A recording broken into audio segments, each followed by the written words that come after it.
Welcome to the Cheating Wife Stories channel. Michael drummed his fingers against the steering wheel as he turned onto Maple Avenue, the familiar stretch of suburbia where he'd spent his childhood. The afternoon sun painted long shadows across manicured lawns, and the spring air carried the scent of freshly cut grass through his open window. He'd made this drive countless times, but today felt different, heavier somehow, as if the universe knew something he didn't. His wedding ring caught the sunlight as he adjusted his grip on the wheel. 7 years of marriage, and lately things had felt off. Little things. His wife working late more often, missing their usual Sunday brunches, keeping her phone face down on the table. He'd brushed it all aside, telling himself he was being paranoid. After all, they'd built a life together. She wouldn't throw that away. The gravel crunched under his tires as he pulled into his parents' driveway. The 2-story colonial looked exactly as it had when he was growing up. His mother's prized roses still lined the walkway, and his father's ancient wind chimes still hung from the front porch. He'd called ahead, but no one had answered. Not unusual for a Tuesday afternoon, when his parents typically ran errands. Just a quick stop, he muttered to himself, reaching for his coffee in the cup holder. Grab the books and go. The garage keypad accepted his code with a familiar beep. As the door groaned upward, the musty smell of cardboard and old memories wafted out. His mother's organizational skills were on full display. Boxes stacked precisely, each labeled in her neat handwriting. Christmas decorations, tax records 2015 to 2020, Jake's trophies. He noticed there wasn't a box for his own achievements. Michael moved deeper into the garage, scanning the labels. The college textbooks he needed would be somewhere in the back, probably buried under years of accumulated family history. His foot knocked against something metal. Jake's old baseball bat, still preserved like a precious relic. His mother had kept everything of Jake's, while Michael's belongings had slowly disappeared over the years, relegated to garage sales or donation bins. A car door slammed somewhere nearby. He paused, a box half lifted in his arms. The sound had come from the back of the house, where visitors rarely parked. Then he heard it. Laughter. His wife's laugh, musical and light, followed by a deeper chuckle he knew as well as his own voice. The box slipped from his suddenly numb fingers, landing with a dull thud on the concrete floor. That couldn't be right. His wife was supposed to be at work, giving a quarterly presentation to her department. And Jake lived across town, had no reason to be here on a Tuesday afternoon. Moving to the small window at the back of the garage, Michael wiped away years of dust with his sleeve. His heart pounded against his ribs as he peered out, praying he was wrong, that his mind was playing tricks on him. The scene that greeted him shattered his world in an instant. There they were, walking hand in hand through his parents' backyard. His college sweetheart, his partner of 9 years, his wife of 7, pressed close against his younger brother Jake. They moved with the easy intimacy of longtime companions, their bodies aligned as if they'd practiced this dance 1,000 times before. Jake leaned down, whispered something in her ear. She threw her head back and laughed, reaching up to brush his cheek with her free hand. The gesture was so casual, so familiar, it made Michael's stomach turn. This wasn't a first-time thing. This wasn't a mistake or a moment of weakness. This was routine. The box he dropped had spilled its contents across the floor. Old calculus textbooks, physics notes, remnants of a life when everything made sense. One book had fallen open, pages bent beneath its own weight. Michael stared at it, his mind struggling to process what he'd just witnessed. The equations on the exposed pages swam before his eyes, variables and constants blurring together like his thoughts. Then a sudden clarity cut through his shock. He needed to see more, needed to understand just how deep this betrayal went. His legs carried him automatically toward the house's back door, his footsteps echoing in the garage like drumbeats counting down to confrontation. The kitchen door opened silently. He'd fixed that squeak himself last summer, one of many household repairs he'd done to help his parents.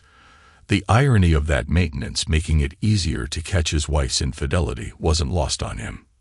His mother stood at the counter, arranging flowers in a crystal vase he recognized as a wedding gift from his wife's parents. White chrysanthemums, his wife's favorite flowers. How many times had his mother arranged these flowers for their secret meetings? "Michael," his mother startled, nearly dropping the flower she was holding. "I didn't expect you today." Her voice held a note of panic he'd never heard before. Before he could respond, the back door opened. Jake entered first, his confident stride faltering slightly when he saw Michael. His wife followed, her face draining of color so quickly she seemed to age years in seconds. Time seemed to freeze as they all stared at each other, the afternoon sun streaming through the kitchen windows, illuminating dust motes that danced in the air like tiny accusers. The only sound was the gentle ticking of his mother's antique wall clock, counting down the seconds until someone broke this terrible silence.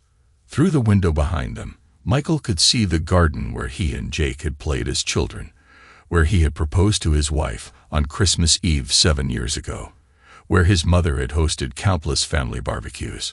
All those memories felt tainted now, corrupted by whatever had been happening here while his back was turned. "What the hell is this?" His voice came out as a hoarse whisper, each word scraping against his throat like broken glass. His mother quickly stepped between them, her hands raised placatingly.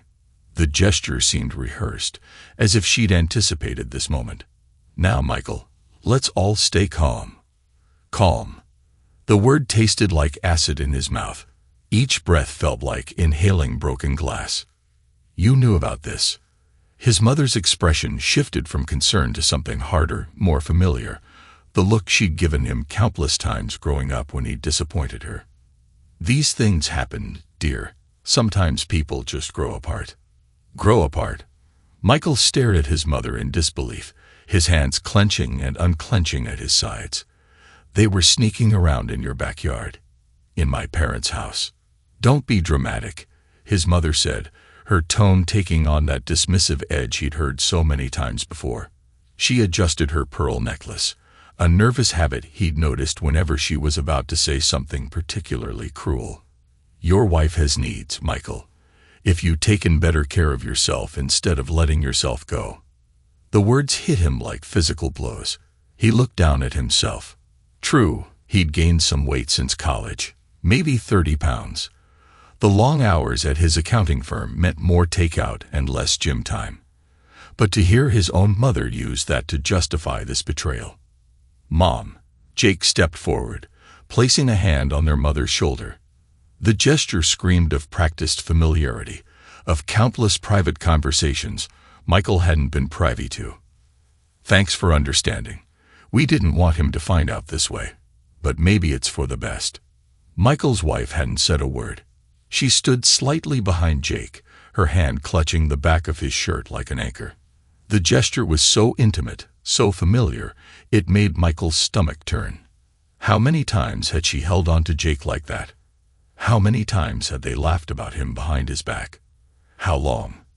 he demanded, his voice dropping to a dangerous whisper. Jake met his eyes with an almost pitying look, the same expression he'd worn when Michael had lost the state championships in high school. "Does it matter?" "How long?" 3 months. His wife finally spoke, her voice quiet but steady. She stepped forward slightly, though she kept one hand on Jake's shirt. "We didn't plan it, Michael. It just happened." Just happened. Michael's laugh was bitter, brittle. "In my parents' house, with my own brother." Where else were they supposed to meet? His mother interjected, as if this were the most reasonable thing in the world. She began rearranging the flowers in the vase, her movements precise and controlled. She needed somewhere safe, somewhere she could sort out her feelings without judgment. The implications of her words slowly sank in, each realization another knife in his gut. "You've been helping them, covering for them." His mother lifted her chin, pearl necklace gleaming in the afternoon light. "I've been supporting 2 people I care about who found happiness together. If you'd been more attentive, more like your brother, more like Jake." Michael cut her off, his voice rising. Your perfect son, who is sleeping with his brother's wife. Watch your tone, his mother snapped, her facade of calm cracking slightly. This kind of aggressive behavior is exactly why. Why what, Mom? Michael snarled. Why you decided to help my brother steal my wife. Why you've always taken his side. Why nothing I do is ever good enough for you. Jake's smug smile was the final straw. Come on, bro. You had to know she was out of your league from the start. Remember how surprised everyone was when she said yes to your proposal. Michael's fists clenched at his sides, knuckles white with restraint. The urge to lunge at his brother, to wipe that self-satisfied look off his face, was almost overwhelming. But something deeper, colder, was taking root inside him. This wasn't just betrayal, it was conspiracy. His own family had conspired against him. You're all dead to me, he said, his voice deadly calm. The words felt like ice in his mouth, but they carried the weight of absolute truth. All of you. Don't be melodramatic, his mother sighed, turning back to her flowers. This isn't helping anyone. Why don't we all sit down and discuss this like adults? I made your favorite coffee cake this morning. Discuss what? Michael's voice cracked like a whip. How you helped my brother seduce my wife. How you gave him a place to meet behind my back. Or should we discuss how you're actually defending them? His wife stepped forward, reaching for his arm. Michael, please. He jerked away from her touch as if it burned, backing up until he hit the counter. Don't you dare touch me. This is exactly why she came to me, Jake said, wrapping an arm around Michael's wife's shoulders. The possessive gesture made bile rise in Michael's throat. You've always had anger issues, bro. She deserves better than walking on eggshells around you. Anger issues. Michael's laugh was hollow. You slept with my wife. And I'm the one with issues. Language, his mother snapped. This is exactly what I'm talking about. Jake would never what? Never betray his family. Never lie. Never sneak around like a coward. That's enough. His mother's voice rose sharply. I won't have you speaking to your brother that way in my house. Michael looked at each of them in turn. His mother's disapproving frown, Jake's smug superiority, his wife's guilty but defiant expression. Everything he thought he knew about his family was crumbling around him, revealing the rot that had always lurked beneath the surface. You know what? Keep her, he said to Jake, each word precise and measured. You deserve each other. And Mom, congratulations, you finally have the perfect family you always wanted. Michael, wait, his wife called after him, but he was already walking away. Let him go, he heard Jake say. He'll calm down eventually. He always does. I'll make some tea. His mother's voice followed him. Jake, dear, help me with these flowers. Their voices faded as Michael walked out, each step carrying him further from the life he'd thought he had. In the driveway, he got into his car and sat there for a moment, hands gripping the steering wheel until his knuckles turned white. The afternoon sun still shone cheerfully, birds still sang in the trees, and his mother's roses still bloomed by the front walk. The world hadn't ended, even though it felt like it should have. But something had ended, his trust, his marriage, his place in this family. This wasn't over. Not by a long shot. The next 3 weeks passed in a blur of sleepless nights and meticulous investigation. Michael threw himself into understanding exactly what had happened, how long this betrayal had been festering beneath the surface of his seemingly normal life. Each new discovery was another crack in the foundation of everything he believed about his family. His first stop was a private investigator's office in downtown, a discreet storefront wedged between a coffee shop and a bail bonds office. The investigator, a former police detective named Martinez, listened without judgment as Michael laid out what he knew. 3 months, they admitted to, Michael said, sliding an envelope of cash across the desk. I want to know how long it really was. Martinez nodded, pocketing the envelope without counting it. They always minimize. Give me a week. That week stretched into 3 as the evidence mounted. Michael created a war room in his apartment's spare bedroom, pinning bank statements and phone records to corkboards, connecting events with red string like a detective in a crime drama. But this wasn't fiction. This was his life. And each new discovery was another knife in his back. The affair hadn't started 3 months ago. That was just when they'd gotten sloppy enough to almost get caught. Martinez's investigation uncovered restaurant charges and hotel bookings going back at least 6 months. Security footage showed Jake and Michael's wife meeting for lunch dates, shopping trips, weekend getaways disguised as work conferences. But the real betrayal lay in the text messages Martinez recovered, dozens of conversations between his wife and his mother, planning their meetups, coordinating schedules to avoid detection. His mother hadn't just covered for them. She'd been the architect of it all. "Your Tuesday book club is perfect," one message from his mother read. "Michael never questions it, and Jake can slip out of work early." Another, "Don't worry about the Christmas party. I'll keep Michael busy in the kitchen while you and Jake get some time alone." And the most damning, "He takes after his father, always so oblivious. Some men just can't see what's right in front of them." Michael stared at the messages until the words burned into his retinas. His mother had orchestrated everything, from providing alibis to creating opportunities for their meetings. She'd hosted weekly coffee dates with his wife that were really covers for meetings with Jake. She'd helped them create alibis, warned them when Michael was asking questions, even advised them on how to handle them when the truth finally came out. The betrayal ran deeper than he'd initially imagined. It wasn't just an affair. It was a systematic campaign to deceive him, orchestrated by his own mother. The more he discovered, the more his anger crystallized into something harder, colder, more focused.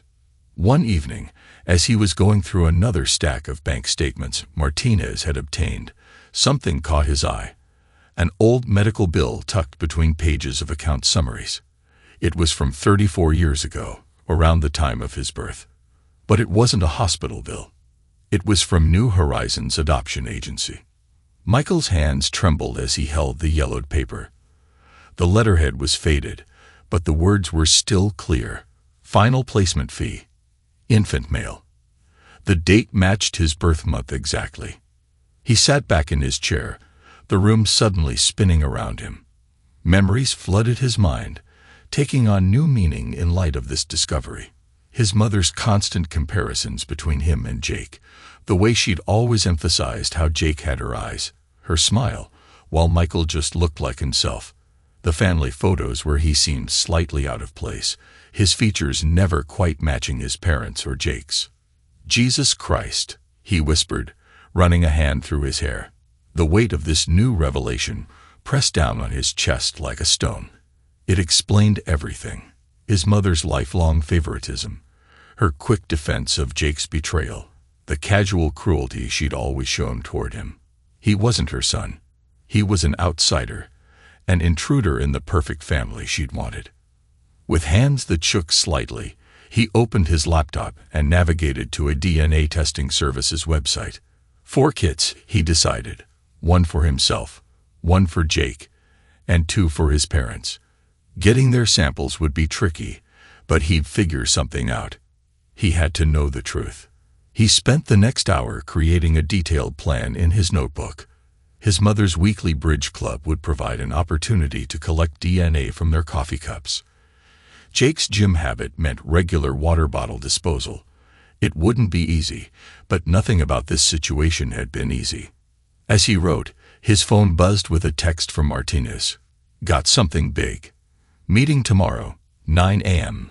Michael stared at the message, then at the adoption agency bill, then at the wall of evidence he'd assembled. This wasn't just about his wife's infidelity anymore. This was about his entire identity, about decades of lies and manipulation. Every memory of his childhood now needed to be re-examined through this new lens. He thought about all the times his mother had praised Jake while criticizing him, all the family gatherings where he'd felt slightly out of place but couldn't explain why, all the subtle ways she'd shown her preference for her real son while treating Michael like an obligation. a charity case she'd taken on and now regretted. "You've always been different," she told him once during a particularly heated argument in his teenage years. At the time, he'd taken it as another criticism. Now he understood it had been a confession. Sitting in his apartment, surrounded by evidence of his family's betrayal, Michael made a promise to himself. He would uncover every lie, expose every secret, and make them all pay for what they'd done to him. The game they'd started with their betrayal was far from over. In fact, it was just beginning. They thought they'd broken him, but they'd only succeeded in setting him free, freed from the obligations of family loyalty, free from the constraints of conventional morality. They had created their own worst nightmare, and soon they would understand exactly what that meant. Michael smiled as he began to plan his next move. In his mind, he could already see the dominoes falling one by one, each revelation leading to another, until their carefully constructed world of lies came crashing down around them. They had no idea what was coming. Michael sat across from Detective Martinez in the investigator's cramped office, watching as the older man spread photos across his desk. Early morning sunlight filtered through dusty Venetian blinds, casting striped shadows across the evidence of Jake's secret life. "Your brother's been busy," Martine said, tapping one photo showing Jake entering an underground casino. 3 visits last week alone, always during his supposed lunch meetings. "Tell me everything." Michael leaned forward, his voice steady despite the anger simmering beneath the surface. Martins pulled out a thick folder. "Jake's got a gambling problem. A big one. He's been hitting underground poker games, illegal betting rings, the works. Based on my sources, he's in deep with some dangerous people." "How deep?" $200,000 minimum. Maybe more. Martinez slid over a spreadsheet of transactions. "He's been moving money around, trying to cover his tracks, using company accounts to pay his debts." Michael studied the numbers, his accountant's mind quickly spotting the patterns. "He's embezzling from his own firm, cooking the books like a master chef." Martinez handed him another document. "He's created fake vendors, ghost contracts, the whole 9 yards, been doing it for months. His partners don't suspect anything. They trust him. That's always the key, isn't it?" Michael's smile was grim. "Just like I trusted him." Martinez nodded. "Your brother's not just a cheater in his personal life. He's dirty all the way through." Michael absorbed this information, his mind already calculating angles, seeing possibilities. "Can you get me proof? Something concrete?" "Already did." Martinez patted a USB drive on his desk. "Everything's here. Bank records, witness statements, photos, recordings. Enough to ruin him professionally, and maybe even put him behind bars." "Perfect." Michael reached for his checkbook. "What else?" "There's more, about your wife and mother." Martinez hesitated. "You sure you want to hear it?" "Every detail." Martinez pulled out his phone, playing a recorded conversation. His wife's voice filled the small office. "I can't keep lying to him, Emma. Michael suspects something." His mother's reply was cold. "Then you're not trying hard enough." Michael's always been slow to catch on, just like when he was a child. "Remember what we discussed about the trust fund?" The recording continued, revealing a conversation about accessing Michael's inheritance early, plans to have him declared mentally unstable if he discovered the truth, his own mother and wife plotting to steal not just his marriage, but everything he had. "Those monsters," Michael's whisper was barely audible. "They were planning to take everything." "There's one more thing." Martinez handed him a final document. "I did some digging into that adoption agency lead you mentioned. Found this in their archived records." Michael stared at the paperwork, his hands trembling slightly. The document confirmed everything. He'd been adopted through New Horizons agency 34 years ago. But there was more. His biological parents hadn't given him up willingly. There were irregularities in the paperwork, suggestions of coercion and bribery. "Your mother," Martine said carefully, used her family's influence to push through the adoption. There were other families ahead of them on the waiting list, but money talked. The whole thing was technically legal, but ethically. She bought me. Michael's voice was ice cold, like a designer handbag, then spent the rest of my life regretting her purchase. What are you going to do? Michael stood, gathering the evidence into his briefcase. I'm going to destroy them. All of them. But I need to be smart about it. He turned to Martinez. I need you to keep digging. Every skeleton, every secret, every weakness. I want it all. This kind of revenge, Martinez warned, it can consume you. Michael's smile was sharp enough to cut. Good, because I'm just getting started. He pulled out his phone, checking his calendar. Jake has a partners meeting next week. Time to light the first fuse. As he left Martinez's office, Michael's mind raced with possibilities. The evidence against Jake was just the beginning. He had the tools now to dismantle their entire world. Piece by piece, they'd taught him an important lesson about family. Now it was time to show them what a good student he'd been. He dialed his phone as he walked to his car. Mr. Phillips, this is Michael. I need to meet with the managing partners at Jake's firm. It's about financial irregularities I've discovered. Yes, it's serious. Very serious. The trap was set. Now it was time to watch them fall. The DNA test results arrived on a rainy Tuesday morning. Michael sat in his car outside his parents' house, the envelope heavy in his hands. He'd collected the samples 2 weeks ago. His mother's coffee cup from Bridge Club, Jake's discarded water bottle from the gym, his father's used tissues from a conveniently timed visit to drop off old photo albums. His phone buzzed. A text from Martinez. Partners meeting started. Package delivered. Michael smiled grimly. Right now, Jake's law firm partners were opening a detailed dossier of his brother's financial fraud and witness tampering. But that was just the appetizer. The main course sat in his hands, sealed in a clinical white envelope.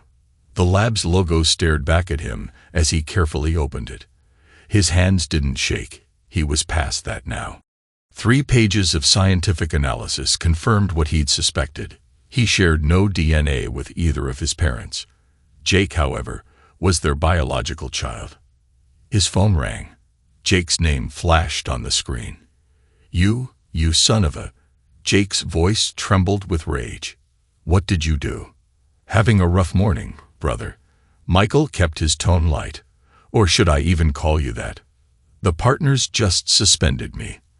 They're talking about an ethics investigation. Was this you? Karma's funny that way.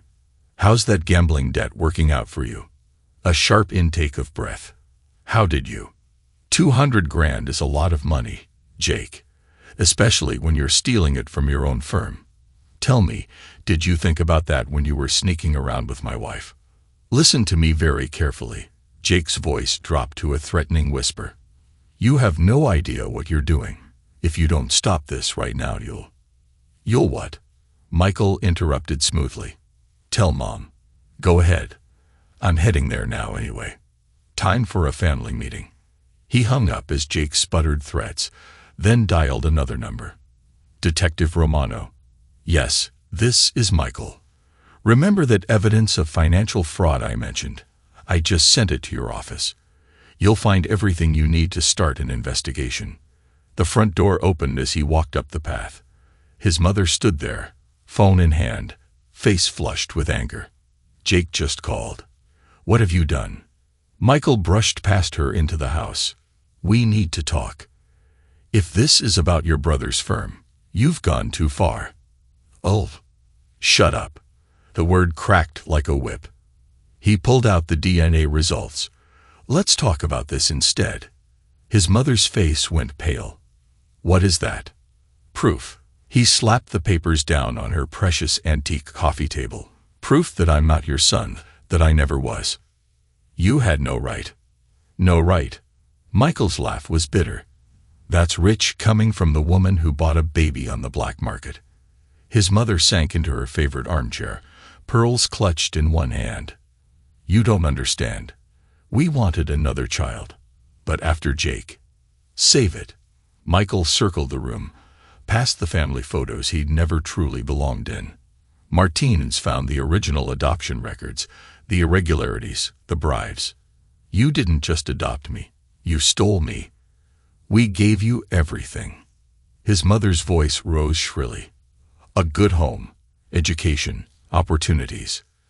You gave me scraps. Michael whirled on her. Everything went to Jake. Your love, your attention, your pride. It all went to your real son. I was just a backup plan. The spare. That's not true. Then why help him steal my wife? Why cover for their affair? Why spend 34 years making me feel like I was never good enough? His mother's face hardened. Because you weren't. Jake has always been exceptional. You try so hard, but you'll never measure up. I thought having another child would be like having another Jake, but instead we got you. The words should have hurt, but Michael felt only cold satisfaction. He'd finally gotten the truth. Well, congratulations, he said softly. Your perfect son is about to be arrested for fraud. His law career is over. And this, he held up the DNA results. This is just the beginning. What are you planning? Fear crept into her voice. You taught me an important lesson, Mother. Family isn't about blood. It's about power. Who has it, who doesn't, and what you're willing to do to keep it. He moved toward the door. I'm going to take everything from you and Jake. Your reputation, your standing in the community, your precious family name, all of it. You wouldn't dare, after everything we've done for you. Done for me. Michael's voice was deadly quiet. No, what you've done is create your own worst enemy. And now you get to watch as I tear down everything you've built. His mother stood, trembling. I'll stop you. Whatever it takes, I'll protect Jake. Like you protected him when he took my wife. Michael shrugged. Go ahead. Try to stop me. But remember this moment, when you chose him over me one last time. Because everything that happens next, it's on you. He walked out, leaving her clutching her pearls in her perfect living room. His phone buzzed again. Martinez, with an update about Jake's firm. The police were already on their way. Michael smiled as he got into his car. Phase 1 was complete. His brother's career was in ruins, his mother's world was cracking, and he was just getting started. They'd spent years making him feel like an outsider in his own family. Now they'd learned just how dangerous an outsider could be. Michael watched the evening news from his apartment, a glass of whiskey, untouched, beside him. On screen, Jake was doing the perp walk, suit jacket draped over his handcuffs as police led him from his law firm's building. His phone rang. His wife's name flashed on the screen. What have you done? Her voice shook with anger and fear. They're saying Jake embezzled money, that he tampered with evidence. All true. Michael cut her off. Every word of it. Your boyfriend's going to prison. You can't do this to him. I didn't do anything. Jake did this to himself. I just made sure everyone found out. He took a slow breath. But since you called, there's something else you should know. I'm not just divorcing you. I'm suing you and Jake for emotional distress and alienation of affection. You're what? She sounded genuinely shocked. Michael, be reasonable. Reasonable? He laughed. Like when you were sneaking around with Jake behind my back, or when you were plotting to have me declared mentally unstable. A sharp intake of breath. How did you? I have the recordings. You and my mother planning to steal my inheritance. A very thorough plan. Shame it's all falling apart now. Those conversations were private. Nothing's private anymore. Not for you, not for Jake, not for any of you. He stood, walking to his evidence wall. You know what the funny thing is? If you'd just been honest, filed for divorce like a normal person, none of this would be happening. But you had to do it the cruel way. You had to humiliate me. That's not what way. Save it. I've already sent copies of everything to your family. Your father was particularly interested in the recording where you discussed stealing my inheritance. Guess those Sunday dinners at your parents' house are going to be a bit awkward now. A sob caught in her throat. Please, Michael, we can work something out. Like you worked things out with Jake, behind my back. His voice hardened. The lawsuit papers will be delivered tomorrow. Oh, and since Jake's about to lose his law license, you might want to start looking for a good attorney. I hear the partners at his firm aren't feeling very charitable right now. He hung up as she began to plead, then dialed Martinez. How's our friend doing? Jake's looking at serious time, Martinez replied. The DA's building a strong case. Your brother's partners are cooperating fully. Turns out they don't appreciate being stolen from. And the gambling debts. His creditors are getting nervous. Without his job, without access to the firm's accounts. Martinez let the implications hang. Good. Michael checked his watch. What about the other matter? Your mother's been busy. Made 3 calls to her lawyer today, 2 to the family doctor. Looks like she's trying to build a case that you're mentally unstable, just like she planned. Michael smiled. Perfect. Keep monitoring everything. I want to know every move they make. After hanging up, he opened his laptop, checking his emails. The local society pages had already picked up the story of Jake's arrest. His mother's carefully cultivated social circle would be buzzing with gossip. The doorbell rang. Michael checked the security camera feed on his phone. His father stood in the hallway, looking older than Michael had ever seen him. He opened the door but didn't invite him in. Dad. Son. His father's voice was rough. We need to talk. About what? How you and Mom bought me on the black market, or how you stood by while she favored Jake all these years. His father flinched. I know you're angry. Angry doesn't begin to cover it. Michael leaned against the doorframe. Did you know about Jake and my wife? A long pause. No, not at first. When I found out, You did nothing. Just like always. Your wife is a manipulative sociopath who's about to learn some hard lessons about karma. Michael straightened up. Why are you really here, Dad? His father pulled an envelope from his jacket. Your mother doesn't know I'm here. These are the original adoption papers, the real ones, not the sanitized version we filed with the court. They show everything. How we got you, who helped cover it up. Michael took the envelope. Why give me this now? Because you deserve the truth, and because... His father looked away. Because I should have stood up for you years ago. Should have been a real father to you. It's too late for that. I know. His father's shoulders slumped. Just whatever you're planning next, remember that revenge won't fill the hole inside you. Michael studied the man who'd raised him, this weak, passive figure who'd let his wife poison their family for decades. No, it won't fill the hole. But it will make sure they feel exactly what they put me through. All of them. Son. I'm not your son. The DNA test proved that pretty definitively. Michael stepped back into his apartment. Go home, Dad. Tell Mom I got the papers.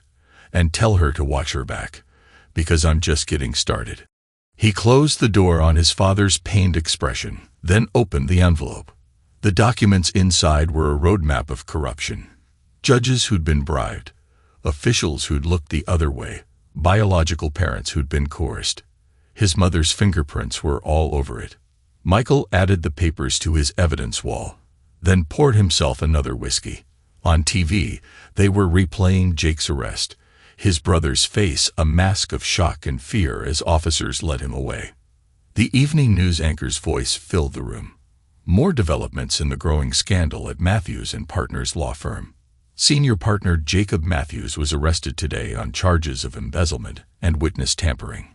Sources say the investigation may extend to other members of the firm. Michael raised his glass to the screen. Cheers, brother. Hope prison food agrees with you. His phone buzzed with a text from Martinez.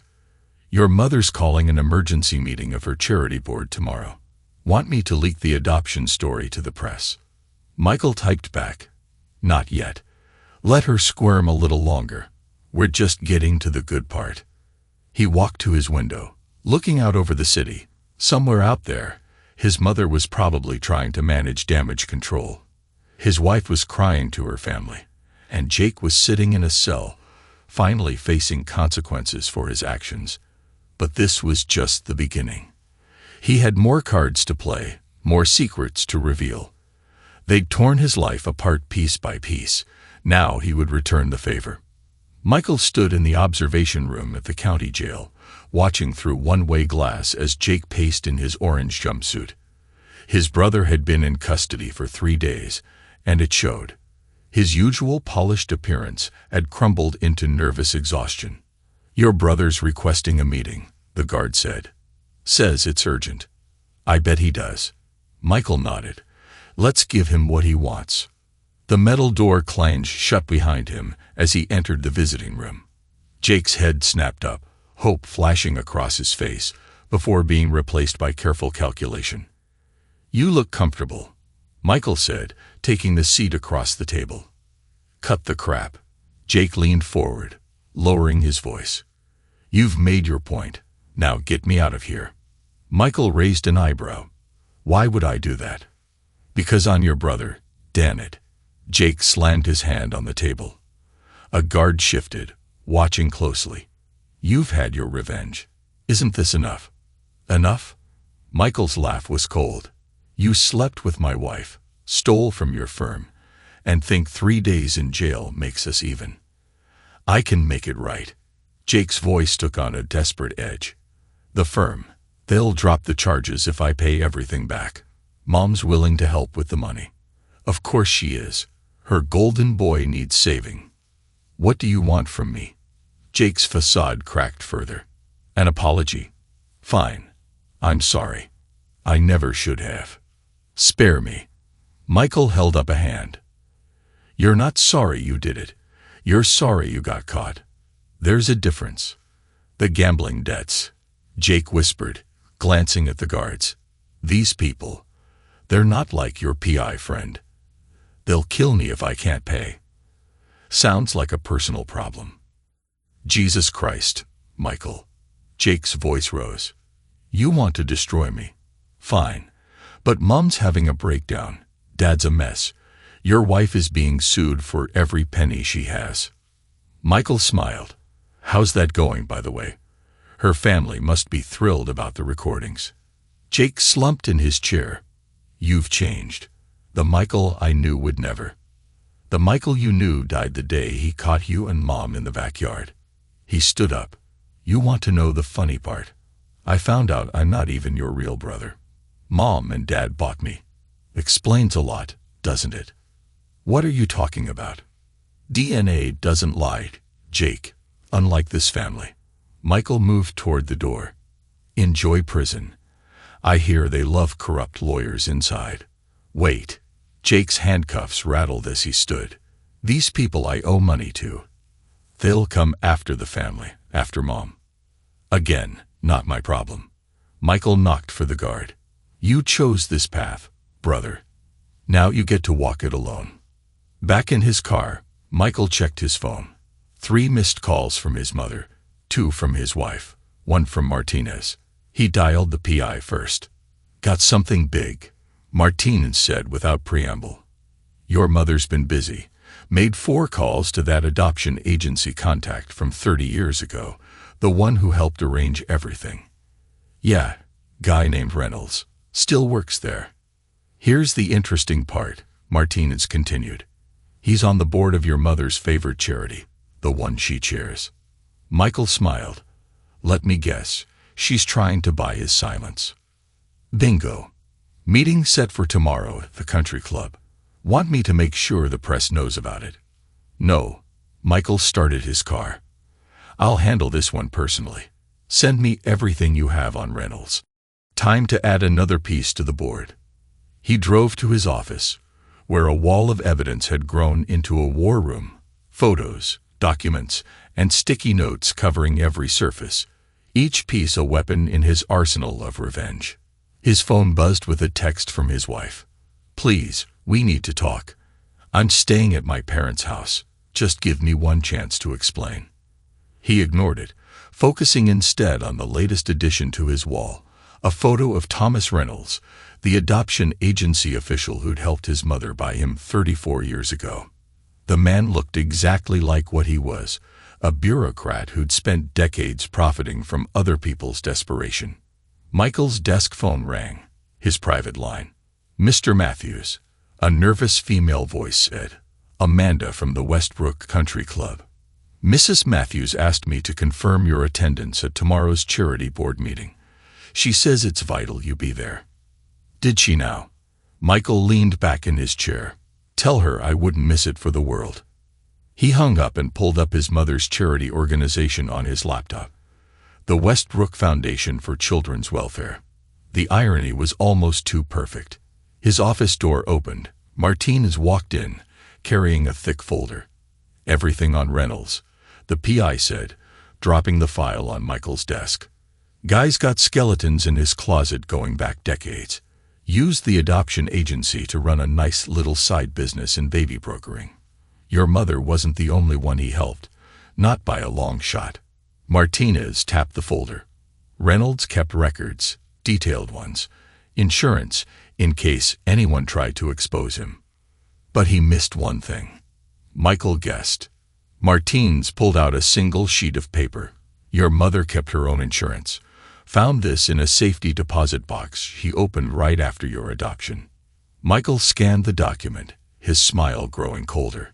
A confession. Reynolds admitted to everything in writing. The bribes, the forged papers, the threats to biological parents. "Your mother's smart," Martinez said. "She made sure she had leverage over everyone involved. And now we have leverage over all of them." Michael stood, gathering the papers. "Time to prepare for tomorrow's meeting. Mom wants to play charity queen. Let's see how she handles a very public dethroning." He spent the next hour reviewing Reynolds' files, building a precise picture of the man's crimes. 3 decades of selling babies to wealthy families, using his position at the adoption agency as cover. His mother was just one client among many, but tomorrow she'd be the one who brought it all crashing down. His phone buzzed again. His wife, still trying to reach him. He thought about their last conversation, her pleas for mercy falling on deaf ears. She had chosen her side. Now she could share in Jake's downfall. Tomorrow would be the beginning of the end. His mother's carefully constructed social world was about to implode, taking her reputation, her power, and her precious charity with it. And Michael would be there to watch it burn. The game was entering its final phase. All the pieces were in place. Now it was time to deliver the killing blow. The Westbrook Country Club's boardroom gleamed with old money and privilege. Crystal chandeliers cast warm light over the mahogany table where 12 of the city's most influential people sat, all members of his mother's precious charity board. Michael noted the empty seat beside Thomas Reynolds, the adoption agency official who'd helped his mother buy him 34 years ago. His mother stood at the head of the table, pearls perfectly arranged, her social mask firmly in place despite the strain around her eyes. She faltered slightly when she saw Michael enter. "Michael," she recovered quickly, voiced honey-sweet, "I'm so glad you could join us." "Everyone, this is my son, My son," Michael interrupted, setting his briefcase on the table. "Your son? That's not what the DNA test says." A murmur ran through the board members. His mother's smile tightened. "This isn't the time or place." "Actually, it's exactly the right time and place." Michael turned to the board. "Did you know your chairwoman bought a baby on the black market? That she used this very charity to launder money for illegal adoptions?" Reynolds half rose from his chair. "Now see here." "Sit down, Tom." Michael's voice could have frozen fire. "Unless you want everyone to see the confession you signed 34 years ago, the one detailing how you threatened my biological parents." Reynolds collapsed back into his chair, face ashen. Michael pulled out a stack of documents. "In fact, why don't we review some interesting financial records? It seems the Westbrook Foundation has been a very busy organization." "This is outrageous," a board member protested. "Emma, what is he talking about?" His mother's composure cracked. Michael, please. Please what? Keep quiet about how you've used this charity to hide decades of crimes. About how you and Reynolds here have been selling babies to the highest bidder. He began distributing copies of documents around the table. Bank records, witness statements, Reynolds' written confession. Everything you need to understand exactly what kind of person has been running your charity. These documents are confidential. Reynolds sputtered. We're confidential, Michael corrected. Just like the records of all the other families you helped. Shall we talk about the Anderson case? Or the Williams adoption? How many lives have you ruined, Hom? The boardroom erupted in chaos. Members grabbed for the documents, exclaiming in shock as they read. His mother stood frozen, watching her carefully constructed world crumble. You can't do this, she whispered. I already have. Michael turned to the board. Oh, and before I forget, the police are on their way, along with reporters from every major news outlet in the city. I thought they might be interested in how the city's most prestigious children's charity has been facilitating illegal adoptions. As if on cue, camera flashes began lighting up the country club's windows. Sirens wailed in the distance. You're destroying everything. His mother's voice shook with rage. The foundation does good work. Like you did good work when you bought me. When you spent my entire life punishing me for not being Jake. He gestured to the board members, who were now frantically checking their phones, the confusion and panic palpable. I gave you everything, she cried. You gave me scraps. Michael's voice filled the room. Everything went to Jake. Your love, your attention, your pride. It all went to your real son. And when he decided to steal my wife, you helped him do it. The board members watched in stunned silence as decades of family drama exploded. Jacob is in prison, his mother spat. Isn't that enough revenge for you? Prison, a board member gasped. Emma, what is going on? Michael smiled coldly. Oh, you hadn't heard. Her precious Jake was arrested for embezzlement and witness tampering. He's facing 20 years. But that's not the best part. He turned to the board. Want to know what else your chairwoman's been up to? Like helping my wife and brother carry on an affair, or plotting to have me declared mentally unstable to steal my inheritance. Police officers began filing into the room. Detective Romano nodded to Michael as he approached Reynolds. Thomas Reynolds, we have some questions about your adoption practices. This is all a mistake, Reynolds stammered. Emma, tell them. Tell them. What? Michael cut in. How you two have been working together for decades, how many other families have paid for babies, how many other lives you've destroyed. His mother's face had gone ghost white. Michael, she pleaded, think about what you're doing. Think about the family. Family. Michael laughed. You mean the family that betrayed me? The family that conspired against me? That family. Camera crews pushed into the room, reporters shouting questions. The board members began gathering their things, trying to distance themselves from the scandal. Mrs. Matthews, is it true the foundation has been involved in illegal adoptions? Mr. Reynolds, did you facilitate black market baby sales? What about the allegations of embezzlement? Michael watched as his mother's social status evaporated in real time. Her carefully maintained image of philanthropic dignity crumbled under the weight of truth and camera flashes. The foundation is finished, he told her quietly. Your reputation is finished. Everything you built, every connection you cultivated, every lie you told, it's all coming down. Why? She whispered. Why go this far? Because you taught me an important lesson about family. Michael gathered his briefcase. You taught me that blood doesn't matter, power does. And now, he gestured to the chaos around them. Now you have none. He turned to leave, pausing at the door. Oh, and Mom. Jake sends his regards from prison. Seems he's having trouble adjusting to life without his mommy to protect him. The last thing he saw as he walked out was his mother collapsing into a chair, her perfect world shattered beyond repair. Outside, reporters swarmed him, microphones thrust in his face. Mr. Matthews, can you comment on the allegations? What evidence do you have of illegal adoptions? Is it true your brother is in prison? Michael faced the cameras, ready to deliver the final blow. It was time to tell the world exactly what kind of person Emma Matthews really was. Time to ensure everyone knew the truth about the city's most respected charity chairwoman and her decades of secrets. The game was almost over, and he had won. 2 weeks after the charity board meeting, Michael stood in his office, watching the morning news. The anchor's voice filled the room as footage played of his mother being led from her house in handcuffs.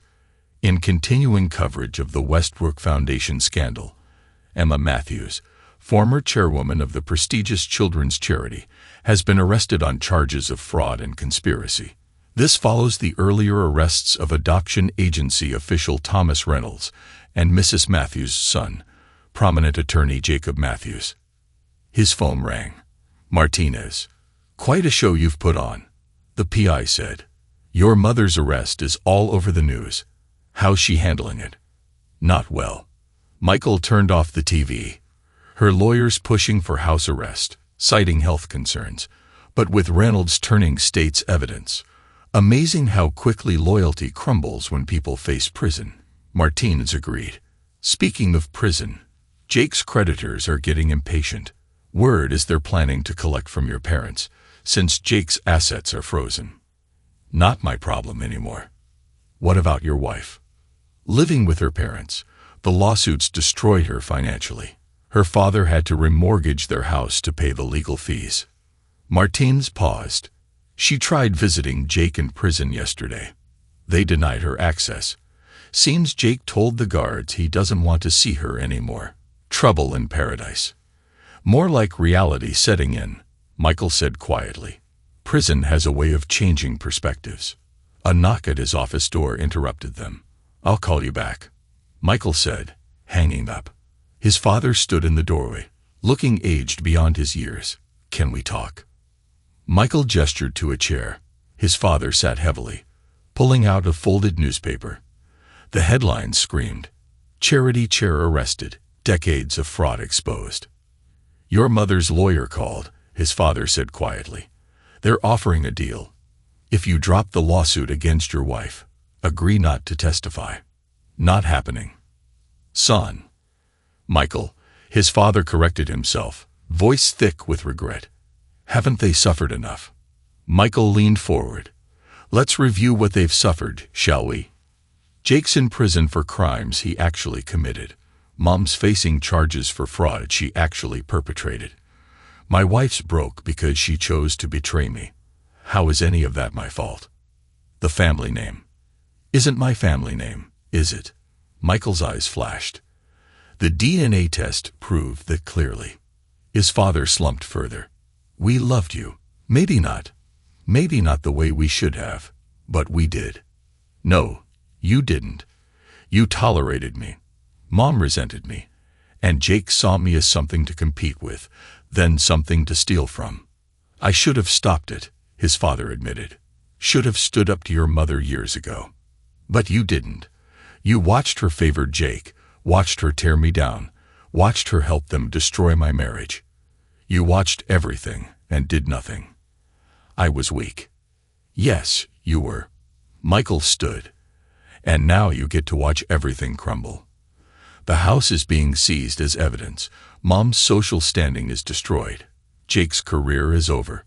The family name you're so worried about, it's going to be synonymous with fraud and corruption." His father pulled out one more document. "There's something else you should know about your biological parents." Michael held up a hand. "Stop. I don't want to know. But they might want to meet you. Form a relationship." Michael laughed bitterly. "I've had enough family to last a lifetime."